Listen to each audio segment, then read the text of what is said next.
നിയോഗത്താലി. ശ്രീനന്ദ വീട്ടിലെത്തിയപ്പോൾ അവളെ കാത്ത് ഉമ്മറത്ത് തന്നെ ആര്യൻകുട്ടനും ഇന്ദിരയും നിൽപ്പുണ്ടായിരുന്നു. കാറകത്തേക്ക് കയറുന്നത് കണ്ടതും ആര്യൻകുട്ടൻ ഇരു കൈകളും കൊട്ടി സന്തോഷത്തോടെ തുള്ളിച്ചാടി. അത് കണ്ടുകൊണ്ടാണ് ശ്രീനന്ദ വണ്ടിയിൽ നിന്നും ഇറങ്ങിച്ചെന്നത്. ഓടി വന്നിട്ട് ആര്യൻ അവളെ വട്ടം ചുറ്റി പിടിച്ചു. ശ്രീനന്ദയാണെങ്കിൽ അവനെ പൊക്കിയെടുത്ത് മാറി മാറി ഇരു കവളിലും മുത്തം കൊടുത്തു. അവളപ്പോൾ ഓർത്തുപോയത് ഈ കുഞ്ഞിന് തന്നോടുള്ള സ്നേഹം എത്രത്തോളമാണ് എന്നായിരുന്നു. കുറച്ചു മുന്നേ താൻ ഓരോന്നൊക്കെ ചിന്തിച്ചു കൂട്ടി. എല്ലാം ഓർക്കുന്തോറും ശ്രീനന്ദയ്ക്ക് സങ്കടവും ദേഷ്യവും ഒക്കെ വന്നു. ഡ്രൈവറോട് എന്തൊക്കെയോ സംസാരിച്ചുകൊണ്ട് മാധവൻ അയാളുടെ അരികിൽ നിൽപ്പുണ്ട്. ശ്രീനന്ദ കുഞ്ഞിനെയും ഒക്കത്ത് വെച്ചുകൊണ്ട് അമ്മയുടെ അരികിലേക്ക് കയറി വന്നു. അദർവിന് ഇന്നെന്തോ മീറ്റിംഗ് ഒക്കെ ഉണ്ടെന്ന് 3 മണിയൊക്കെ ആയപ്പോഴാ ഇങ്ങോട്ട് വിളിച്ചു പറഞ്ഞത്. അച്ഛനാണെങ്കിൽ മോളെ പോയി കൊണ്ടുവരാന്ന് പറഞ്ഞതാ. അവൻ പക്ഷെ സമ്മതിച്ചില്ല. ഡ്രൈവറെ അയച്ചോളാം, അച്ഛൻ ഇവിടെ ഇരുന്നാൽ മതിയെന്ന് പറഞ്ഞു. ഇന്ദിര പറഞ്ഞു, കാറ് കിടക്കുന്ന കണ്ടുകൊണ്ടാണമ്മേ ഞാൻ കോളേജിൽ നിന്ന് ഇറങ്ങി വന്നത്. ഏട്ടനെ കാണാഞ്ഞപ്പോൾ എനിക്ക് സംശയം തോന്നി. ശ്രീനന്ദ മറുപടി നൽകി. അപ്പോഴാണ് ആ ഡ്രൈവർ ചേട്ടൻ വന്നിട്ട് ഏട്ടൻ വിളിക്കുന്നുവെന്ന് പറഞ്ഞ് ഫോൺ തന്നത്. പിന്നെ ഏട്ടൻ എന്നോട് സംസാരിച്ചിരുന്നു. കാറ് കയറി പൊക്കോളാൻ പറഞ്ഞു. വീട്ടിലെത്തിയ ശേഷം ഉടനെ തന്നെ വിളിക്കണമെന്നും. അമ്മേ, ഞാൻ ഏട്ടനെ ഒന്ന് വിളിക്കട്ടെ കേട്ടോ. ഡ്രസ്സ് മാറിയിട്ട് പെട്ടെന്ന് ഇറങ്ങി വരാം. അവരുടെ മറുപടി പോലും കാക്കാൻ നിൽക്കാണ്ട് ശ്രീനന്ദ അകത്തേക്ക് ഓടിപ്പോയി. അത് കണ്ടപ്പോൾ സത്യം പറഞ്ഞാൽ ഇന്ദിരയുടെ മനം നിറഞ്ഞു. തൻ്റെ മക്കൾ രണ്ടാളും പരസ്പരം സ്നേഹിക്കുവാനും അംഗീകരിക്കുവാനും തുടങ്ങിയിട്ടുണ്ട് എന്നുള്ളതായിരുന്നു ഇതിൻ്റെയൊക്കെ ലക്ഷണങ്ങൾ. ആര്യൻകുട്ടനാണെങ്കിൽ കോപ്പി കുടിക്കാണ്ട് ആൻറ്റി വരുന്നത് വെയിറ്റ് ചെയ്തിരിക്കുകയാണ്. ഇന്ദിര അവനെ അകത്തേക്ക് കൂട്ടിക്കൊണ്ടുപോയി. മോനെ, ഈ ബിസ്ക്കറ്റൊക്കെ മോൻ കഴിക്ക്. ആൻറ്റി ഇപ്പം തന്നെ വേഷമൊക്കെ മാറ്റിയിട്ട് മോൻ്റെ അടുത്തേക്ക് വരൂട്ടോ.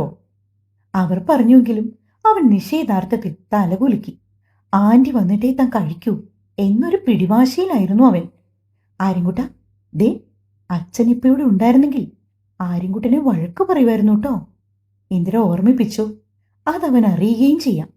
ഫുഡ് കഴിക്കേണ്ട ടൈമിൽ കൃത്യമായിട്ട് കഴിക്കണമെന്നുള്ളത് തന്നെ അദർവിൻ്റെ ചിട്ടയാണ്. ആര്യൻ അങ്ങനെ തന്നെ ആയിരുന്നു താനും. എന്നാൽ ആൻറ്റി വന്നതോടെ അവൻ്റെ ചിട്ടവട്ടങ്ങൾക്കൊക്കെ ചെറിയ മാറ്റം സംഭവിച്ചിട്ടുണ്ട്.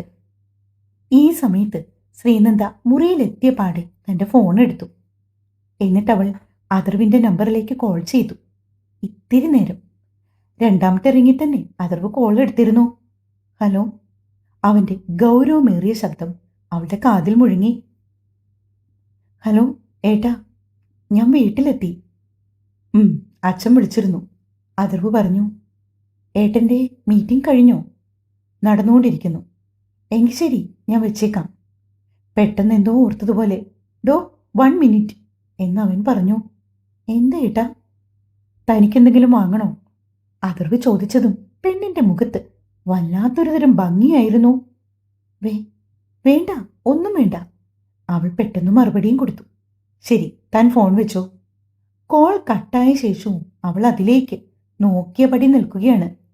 അദർവിന് തന്നോടൊരു കരുതലും സ്നേഹവും ഒക്കെ ഉണ്ട് എന്നുള്ളതാണ് അവൻ്റെ ഈ പ്രവൃത്തികളിലൂടെയൊക്കെ ശ്രീനന്ദയ്ക്ക് തോന്നിയത്. അവനെ ഒന്ന് കാണാൻ അവളുടെ മനസ്സ് വെമ്പി.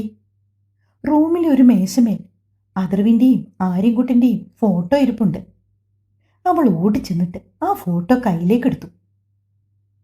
ഇരുവരുടെയും മുഖങ്ങളിലേക്ക് മാറി മാറി നോക്കി. ആര്യൻകുട്ടൻ്റെ കവളിൽ അവൾ ഒരു ഉമ്മ കൊടുത്തു. ശേഷം അദർവിൻ്റെ കവളിൽ ഉമ്മ കൊടുക്കുവാനായി തുടങ്ങിയപ്പോഴാണ് ആര്യൻ മുറിയിലേക്ക് കയറി വന്നത്. ആൻറ്റി. പെട്ടെന്ന് കുഞ്ഞിൻ്റെ ശബ്ദം കേട്ടുകൊണ്ട് അവൾ ഫോട്ടോ മേശയിലേക്ക് വെച്ചിട്ട് തിരിഞ്ഞു നോക്കി. ആര്യൻകുട്ടൻ കോഫി കുടിച്ചോ? അവൾ ചോദിച്ചു. ഇല്ല, ഞാൻ ആൻറ്റിയെ വെയിറ്റ് ചെയ്യുമായിരുന്നു. ആണോ? ആൻറ്റി ഇപ്പോൾ വരാട്ടോ. ദാ ഈ വേഷമൊക്കെ മാറട്ടെ, മോൻ ഇവിടെ ഇരിക്കെ. അവൾ ആര്യൻകുട്ടനെ കട്ടിലിൽ ഇരുത്തിയ ശേഷം ഡ്രസ്സിംഗ് റൂമിലേക്ക് പോയി. യൂണിഫോമൊക്കെ മാറ്റി ഒരു ടോപ്പും പാവാടയും എടുത്തിട്ടു. മുടിയൊക്കെ ഒന്നുകൂടി ചുറ്റിക്കെട്ടി വെച്ചിട്ട് അവൾ മുഖമൊക്കെ കഴുകി ഒന്ന് ചെറുതായി ഫ്രഷായി. ശേഷം കുഞ്ഞിൻ്റെ അരികിലേക്ക് വന്നു. അവനാണെങ്കിൽ കുഞ്ഞി കാലുകൾ മാട്ടിക്കിടക്കയിലിരിക്കുകയായിരുന്നു. ശ്രീനന്ദ മാവയും എടുത്ത് നേരെ താഴേക്ക് പോയി. ഇന്ദിര രണ്ടാൾക്കും കോഫിയും സ്നാക്സും ഒക്കെ എടുത്തു വെച്ചിട്ടുണ്ടായിരുന്നു. ആര്യൻകുട്ടൻ മുഴുവൻ ബിസ്ക്കറ്റും ഉഴുന്നുവടിയുടെ പാതിയും കഴിച്ചു തീർത്തു. അവനാണെങ്കിൽ 2 ബിസ്ക്കറ്റ് കഴിച്ചപ്പോഴേ വയറ് നിറഞ്ഞു എന്നൊക്കെ പറഞ്ഞതാണ്. എന്നാൽ ശ്രീനന്ദ സമ്മതിച്ചില്ല. അതൊന്നും പറഞ്ഞാൽ പറ്റില്ല. ആര്യൻകുട്ടൻ വലുതാവണമെങ്കിൽ ഈ ബിസ്ക്കറ്റും സ്നാക്സും എല്ലാം കഴിക്കണം, ഈ കോഫി കുടിക്കണം എന്നൊക്കെ പറഞ്ഞ് തഞ്ചത്തിൽ ഓരോ കഥകളൊക്കെ കാട്ടി അവളവനെ അത് മുഴുവൻ കഴിപ്പിച്ചിരുന്നു. അതിനുശേഷമാണ് ശ്രീനന്ദ കോഫി കുടിച്ചത്. അതൊക്കെ കഴിഞ്ഞിട്ട് അവർ രണ്ടാളും മുറ്റത്തൂടെ ഇറങ്ങി. കുറച്ച് ചെടികൾക്കൊക്കെ വെള്ളം നനച്ചുകൊണ്ട് ഇരുവരും നടക്കുകയാണ്. ഇന്ദിരയും മാധവനും ഉമ്മറത്തിരിപ്പുണ്ട്. ശ്രീനന്ദ തെച്ചിയും തുളസിയും ഒക്കെ നനച്ചുകൊണ്ട് ആര്യൻകുട്ടനോട് കൂടി നടക്കുന്നത് കണ്ടപ്പോൾ രണ്ടാൾക്കും ഒരുപാട് സന്തോഷമായി. എത്ര പെട്ടെന്നാണല്ലേടോ മോൻ ശ്രീമോളുമായിട്ട് ഇണങ്ങിയത്, മാധവൻ പറഞ്ഞു. അതേ മാധവേട്ട, ഞാനും അത് ഓർക്കുമായിരുന്നു കേട്ടോ. എനിക്ക് ഏറ്റവും ടെൻഷൻ മോന്റെ കാര്യത്തിലായിരുന്നു. കാരണം അവന്റെ അമ്മയായി വന്നിട്ട് അവനിനി അടുത്തില്ലെങ്കിൽ എന്താകുമെന്ന അവസ്ഥ. അവനിപ്പോൾ ഒരു നിമിഷം പോലും ആന്റിയെ കാണാണ്ടിരിക്കാൻ വയ്യ. അവനിഷ്ടപ്പെട്ട ബിസ്ക്കറ്റ് എടുത്ത് വെച്ചിട്ട് പോലും ആന്റി വന്നിട്ട് കഴിക്കാമെന്ന് പറഞ്ഞ് വാശി പിടിച്ചു. ഇന്ദിര ഓർത്തു. ഇരുവരും പരസ്പരം പുഞ്ചിരിച്ചു. മുറ്റത്തോടെയൊക്കെ ഇത്ര നേരം നടന്ന ശേഷം ശ്രീനന്ദ ആരിനെയും കൂട്ടി അകത്തേക്ക് കയറി വന്നു. അവനെ കുളിപ്പിച്ചിട്ട് വരാമെന്ന് പറഞ്ഞു അവൾ നേരെ മുകളിലേക്ക് പോയി. ആദ്യം ആര്യൻകുട്ടനെ കുളിപ്പിച്ച് ഡ്രസ്സൊക്കെ മാറ്റി മുടിയൊക്കെ ചീകിക്കൊടുത്ത് അവൾ കിടക്കയിലിരുത്തി. അതും കഴിഞ്ഞിട്ട് അവളും പോയി കുളിച്ച് ഫ്രഷായി ഇറങ്ങി വന്നു. ആ സമയത്ത് ആര്യൻകുട്ടൻ മുറിയിലില്ലായിരുന്നു. ശ്രീനന്ദയാണെങ്കിൽ ഒരു മൂളിപ്പാട്ടൊക്കെ പാടി ഡ്രസ്സിംഗ് റൂമിൽ നിൽക്കുകയാണ്. അവൾക്കാണെങ്കിൽ നെറുകയിൽ ഇത്തിരി സിന്ദൂരം ഇടണമെന്ന് വലിയൊരു ആഗ്രഹം. അതുകൊണ്ട് തന്നെ അവൾ ടേബിളിൽ നിന്നും ഒരു കുങ്കുമച്ചപ്പ് കയ്യിലേക്കെടുത്തു. ശേഷം ഒരിത്തിരി സിന്ദൂരം എടുത്തിട്ട് നെറുകയിലിട്ടു. കൺമഷിയും പൊട്ടും ചാന്തും ഒക്കെ അവിടെ ഇരിപ്പുണ്ടായിരുന്നു. അല്പം കൺമഷിയെടുത്ത് മോതിരവിലയിൽ തോണ്ടി കണ്ണിലൂടെയും ഒന്ന് എഴുതി. അതും കഴിഞ്ഞ് അവൾ ലേശം പൗഡറും ഇട്ടു. കെട്ടി ഉറപ്പിച്ചു വെച്ചിരുന്ന മുടി അഴിച്ചിട്ട് കുളിപ്പിന്നൽ പിന്നിട്ടു. തന്റെ പ്രതിബിംബത്തിലേക്ക് നോക്കിയപ്പോൾ ആകപ്പാടെ ഒരു ചന്തം അവൾക്ക് തോന്നി. കണ്ണാടിയിലൊക്കെ നോക്കി ഒന്ന് പുഞ്ചിരിച്ചുകൊണ്ട് അവൾ തിരിഞ്ഞതും തന്റെ മുമ്പിൽ നിൽക്കുന്ന അഥർവിനെയായിരുന്നു കണ്ടത്. ഇരു കൈകളും നെഞ്ചിന് കുറുകെ പിണച്ചു വെച്ചുകൊണ്ട് വലതുതോൾ ചുവരിലേക്ക് ഊന്നി അവളുടെ ഈ പ്രവൃത്തി നോക്കി നിൽക്കുകയാണവൻ. പെട്ടെന്ന് അവനെ കണ്ടതും പെണ്ണിന് വല്ലാത്തൊരു ചമ്മൽ പോലെ. അവളുടെ പിടയുന്ന മിഴികളും നാണത്തോടെയുള്ള മുഖവും കാണിക്കെ അവനും ചിരി വന്നുപോയി. എന്താണ് പതിവില്ലാത്ത ഒരു ഒരുക്കമൊക്കെ? എവിടേക്കെങ്കിലും സവാരിയുണ്ടോ? അഥർവ് ചോദിച്ചതും അവൾ ഇല്ലെന്ന് ചുമൽ ചലിപ്പിച്ചു. അവന്റെ അരികിലോടി വന്നിട്ട് വാതിൽ കടന്ന് പുറത്തേക്ക് ഇറങ്ങുവാൻ തുടങ്ങിയപ്പോഴാണ് ആ കൈത്തണ്ടയിൽ അഥർവിന്റെ പിടുത്തം വീണത്. ശ്വാസം നിന്നുപോയ അവസ്ഥയിലായി പെണ്ണവൾ. അഥർവ് അവളെ വീണ്ടും ആ റൂമിന്റെ അകത്തേക്ക് കൂട്ടിക്കൊണ്ടുവന്നു. ഒരു മെറൂൺ കളർ കുഞ്ഞി പൊട്ടെടുത്ത് അവളുടെ നെറ്റിയിലേക്ക് ഒട്ടിച്ചു കൊടുത്തു. ശേഷം വീണ്ടും അവളെ കണ്ണാടിയുടെ മുൻപിലേക്ക് തിരിച്ചു നിർത്തി. ഇവിടെ ഇപ്പോൾ നടക്കുന്നത് സത്യമാണോ അതോ സ്വപ്നമാണോ എന്നറിയാൻ പറ്റാത്ത അവസ്ഥയിലായിരുന്നു ശ്രീനന്ദ. ഡോ അങ്ങോട്ട് നോക്ക്, അവൻ പറഞ്ഞുവെങ്കിലും ശ്രീനന്ദയ്ക്ക് കണ്ണാടിയിലേക്ക് മുഖമുയർത്തി നോക്കാൻ ആകെ കൂടി മടിയായി. നന്ദ, അവന്റെ ശബ്ദം പതിഞ്ഞതും ശ്രീനന്ദ ഒന്ന് ഞെട്ടി. അവിടെ നോക്ക് നന്ദ. വീണ്ടും അവൻ തന്റെ പല്ലവി ആവർത്തിച്ചപ്പോൾ ശ്രീനന്ദ മെല്ലെ മിഴികൾ ഉയർത്തി കണ്ണാടിയിലേക്ക് നോക്കി. പൊട്ടുകൂടി തൊട്ടപ്പോൾ പെണ്ണിന്റെ ഭംഗി വീണ്ടും കൂടിയിരുന്നു. കണ്ണാടിയിൽ തന്റെ മുഖത്തേക്ക് നോക്കുന്നതിനു പകരം അവൾ അരികിലായി ചേർന്ന് നിൽക്കുന്ന അഥർവിനെയാണ് കണ്ടത്. പിടഞ്ഞുകൊണ്ട് അവൾ മുറിയിൽ നിന്ന് ഇറങ്ങി ഓടി.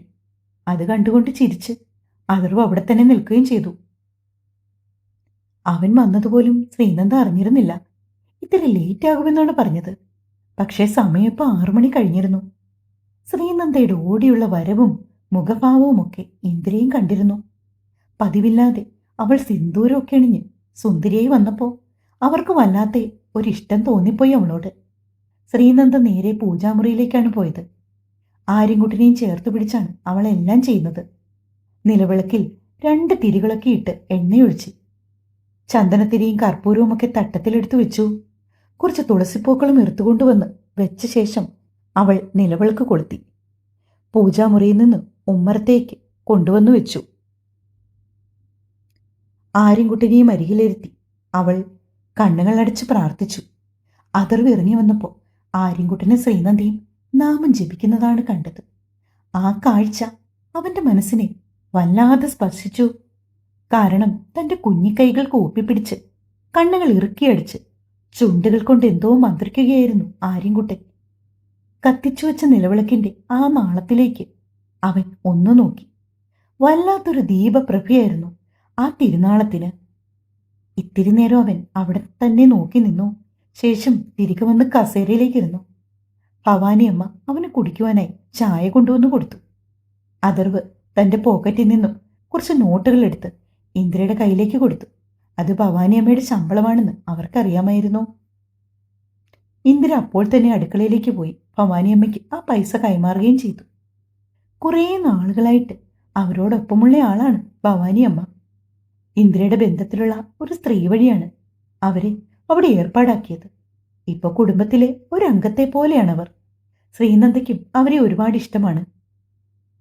ശ്രീനന്ദയും ആര്യൻകുട്ടനും പ്രാർത്ഥനയൊക്കെ കഴിഞ്ഞ് മുറിയിലേക്ക് കയറി വന്നപ്പോഴാണ് അതർ വരുന്ന് ചായ കുടിക്കുന്നത് കണ്ടത്. ശ്രീനന്ദയ്ക്കാണെങ്കിൽ അവനെ കാണുമ്പോഴൊക്കെ എന്തൊക്കെയോ പരവശവും വെപ്രാളവും പോലെ തോന്നും. അവളുടെ ആ മാറ്റം മനസ്സിലാക്കിയത് കൊണ്ട് തന്നെ അതർവ് അവളെ നോക്കി കണ്ണുരുട്ടി. മുഖം കുനിച്ചുള്ള അവളുടെ ആ പോക്കും ഓളി കണ്ണാലുള്ള നോട്ടവും ഒക്കെ കാണാൻ അവനും ഏറെ ഇഷ്ടായിരുന്നു. തന്റെ ഹൃദയം കീഴടക്കുവാൻ വന്ന ഒരു പാവം പെൺകുട്ടി. അതവന് മനസ്സിലായി. ആര്യനെ ഹോംവർക്ക് ചെയ്യാൻ സഹായിക്കാമെന്ന് ശ്രീനന്ദ പറഞ്ഞുവെങ്കിലും അതർവ് സമ്മതിച്ചില്ല. തനിക്ക് പഠിക്കാനുള്ളതൊക്കെ താൻ പോയി പഠിച്ചോ, കുഞ്ഞിന്റെ കാര്യം ഞാൻ നോക്കിക്കോളാം, അതർവ് തെല്ല് ഗൗരവത്തിൽ പറഞ്ഞു. അത് കേട്ട് തലകുലുക്കി സമ്മതിച്ചുകൊണ്ട് ശ്രീനന്ദ മുകളിലെ മുറിയിലേക്ക് പോവുകയും ചെയ്തു. ഫോൺ റിങ് എന്ന് കേട്ടുകൊണ്ടാണ് അവൾ മുറിക്കകത്തേക്ക് കയറി വന്നത്. നോക്കിയപ്പോൾ പാർവതിയാണ് വിളിക്കുന്നത്. ഓടി വന്നിട്ട് അവൾ ഫോൺ എടുത്തു. ഹലോ പാറു. ആ ശ്രീ, നീ ബിസിയാണോ? അല്ലടാ, നീ ഇപ്പം എവിടാ? ഏട്ടൻ ഡിസ്ചാർജായി.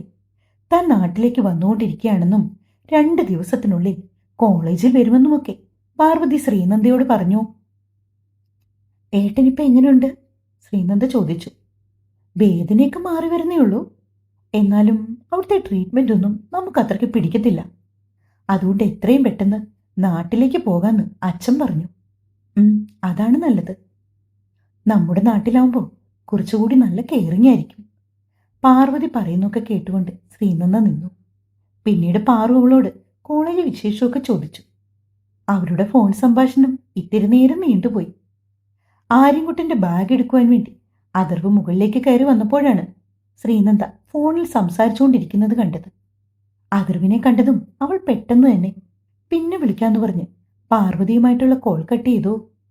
ആരായിരുന്നു വിളിച്ചത്? അതർവ് ചോദിച്ചു. പാർവതിയാണ്. എങ്ങനെയുണ്ട്? ആ കുട്ടിയുടെ ഏട്ടൻ ഓക്കെ ആയോ? അവർ നാട്ടിലേക്ക് വന്നുകൊണ്ടിരിക്കുവാണെന്ന്. 2 ദിവസത്തിനുള്ളിൽ അവൾ കോളേജിൽ വരും. ഒന്ന് മൂളിയ ശേഷം അതർവ് കുഞ്ഞിൻ്റെ ബാഗും എടുത്ത് പുറത്തേക്ക് പോയി. പിന്നീട് 1 മണിക്കൂറോളം ശ്രീനന്ദ റൂമിലിരുന്ന് പഠിച്ചു. ആര്യൻകുട്ടൻ വന്ന് ഭക്ഷണം കഴിക്കാൻ വിളിച്ചപ്പോൾ അവളും കുഞ്ഞിനൊപ്പം താഴേക്ക് ചെന്നു. എല്ലാവരുടെയും കൂടെ ഇരുന്ന് ആഹാരമൊക്കെ കഴിച്ചു. അന്നും ആര്യൻകുട്ടനെ അച്ഛമ്മ അവരുടെ ഒപ്പമാണ് കിടത്തിയത്. ആദർവിനത് അത്രയ്ക്കങ്ങോട്ട് പിടിച്ചില്ല. അവൻ അമ്മയോട് ചെറുതായിട്ട് ദേഷ്യപ്പെട്ടു. എന്നും എന്തിനാ അമ്മ കുഞ്ഞിനെ മാറ്റിക്കിടത്തുന്നത്? അമ്മയ്ക്ക് ഒരു തൊഴിലൊന്നുമില്ലേ? അവൻ ശബ്ദമുയർത്തിയതും എല്ലാവരും ഒന്നും വല്ലാണ്ടായിപ്പോയി. മോനെ, എങ്കിൽ പിന്നെ മോനിന്ന് അച്ഛൻ്റെ ആൻറ്റിയുടെയും കൂടെ കിടന്നോട്ടോ. നാളെ അച്ഛമ്മ കഥകളൊക്കെ പറഞ്ഞു തരാം. ഇന്ദിര പറഞ്ഞുവെങ്കിലും തനിക്ക് അച്ഛമ്മയുടെ കൂടെ കിടന്നാൽ മതിയെന്ന് പറഞ്ഞ് ആര്യൻ ചെണുങ്ങി. ആര്യൻകുട്ടാ, ആൻറ്റിയുടെ കൂടെ കിടക്കാൻ നീ വായോ. ശ്രീനന്ദി അവനെ നിർബന്ധിച്ചുവെങ്കിലും അവൻ അവരുടെ കൂടെ കിടക്കുവാൻ കൂട്ടാക്കിയില്ല. അങ്ങനെ അന്നും ശ്രീനന്ദയും അതർവും മാത്രമായിരുന്നു ആ മുറിയിൽ കിടന്നത്. തൻ്റെ പഠിത്തമൊക്കെ കഴിഞ്ഞതാണോ? അതർവ് ചോദിച്ചതും അവൾ തലകുലുക്കി. ശ്രീനന്ദയ്ക്ക് ഞാൻ എന്തെങ്കിലും ചോദിച്ചാൽ വാ തുറന്നു മറുപടി പറയാൻ അറിയില്ലേ? പെട്ടെന്ന് അതർവിന് ദേഷ്യം വന്നു. ഞാൻ പഠിച്ചു കഴിഞ്ഞു. ഇനി നാളെ എല്ലാം ഒന്ന് റിവൈസ് ചെയ്താൽ മതി. അപ്പോൾ തന്നെ അവൾ ഇത്തിരി ഉച്ചത്തിൽ പറയുകയും ചെയ്തു. എങ്കിൽ കയറി കിടന്നു, എനിക്ക് കുറച്ച് വർക്കുകൾ തീർക്കാനുണ്ട്. അവൻ പറഞ്ഞതും ശ്രീനന്ദ ഉടനെ തന്നെ കട്ടിലേക്ക് കയറി ഒരു വശം ചെരിഞ്ഞു കിടന്നു. അതർവ് തൻ്റെ ലാപ്ടോപ്പും എടുത്തുകൊണ്ട് പുറത്തേക്ക് ഇറങ്ങി പോകാൻ തുടങ്ങി. ഒരുപാട് താമസിക്കുമോ? പെട്ടെന്ന് അവൾ ചോദിച്ചു. അവൻ തിരിഞ്ഞു നോക്കിയപ്പോൾ ശ്രീനന്ദ എണീറ്റിരിക്കുകയാണ്. എന്താ, തനിക്ക് ഒറ്റയ്ക്ക് കിടക്കാൻ പേടിയുണ്ടോ? അവൻ ചോദിച്ചതും ശ്രീനന്ദ ഇല്ലെന്ന് ചുമലുകൊണ്ട് കാണിച്ചു. ഒന്നുകൂടി അവൻ കടുപ്പത്തിൽ നോക്കിയതും പേടിയൊന്നുമില്ലെന്ന് പറഞ്ഞുകൊണ്ട് അവൾ കിടന്നു കഴിഞ്ഞിരുന്നു. ഒരു പുഞ്ചിരിയോടെ അവൻ ഓഫീസ് റൂമിലേക്ക് നടന്നുപോയി. തുടരും. ഈ സ്റ്റോറി ഇങ്ങനെ പോകട്ടല്ലേ, ഒരു പുഴ പോലെ ശാന്തമായി ഒഴുകട്ടെ. വായിച്ചിട്ട് അഭിപ്രായം പറയണേ.